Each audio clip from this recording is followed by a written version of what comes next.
Mabuhay, this is Bob from Love Beyond the Sea. My channel is about relationships and marriage. In my case, I'm married to a woman from the Philippines, and before I got married, I used the internet to get married and find a wife online. I thought, I might as well give it a try, otherwise I was going to end up being single the rest of my life. And I finally got married back in 2015 when I was a lot older than I wanted to, but I did get married. So would you rather be ghosted, orbited, or breadcrumbed if you're not going to be able to find somebody in an online experience? Because if you've been doing online dating, it's tough. It can work.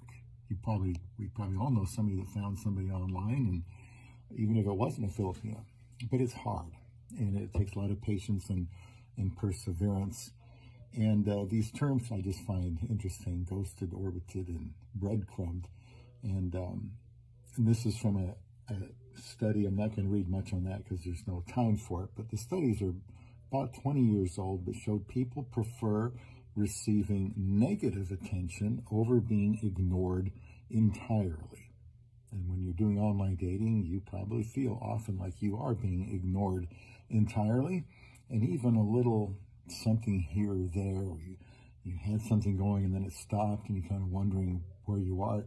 Even that can make you feel better than not getting any attention at all. At least it gets your hopes up, and a lot of times your hopes get dashed. So please subscribe here, Love Beyond the Sea, and leave a comment on your thoughts about this. I need to run down here the definition of some of these terms. Ghosting is a sudden disruption in a relationship without any explanation. This comes from fastcompany.com, and if I remember on the YouTube video, I can put a link in there from fastcompany.com. The ghoster vanishes suddenly, often leaving the other person with questions. I think that's happened to me before. Orbiting, it's kind of a new one. That's when someone ghosts but continues to follow the other person on social media by watching stories or occasionally engaging in their content. That's orbiting. These behaviors are pretty common, and you might wonder about their impact. It's going to depend on each of us, but they're not generally positive experiences. That's ghosting and orbiting. Not sure how much I want to read about that. Said, while feelings of rejection did not differ between the three breakup strategies, the end of a relationship hurts regardless. The results show that ghosting led to stronger feelings of exclusion than being rejected outright.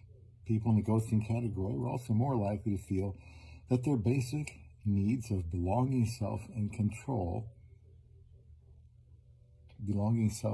and control were threatened. Being orbited, on the other hand, seemed to buffer victims partially from the, as my computer screen gets away,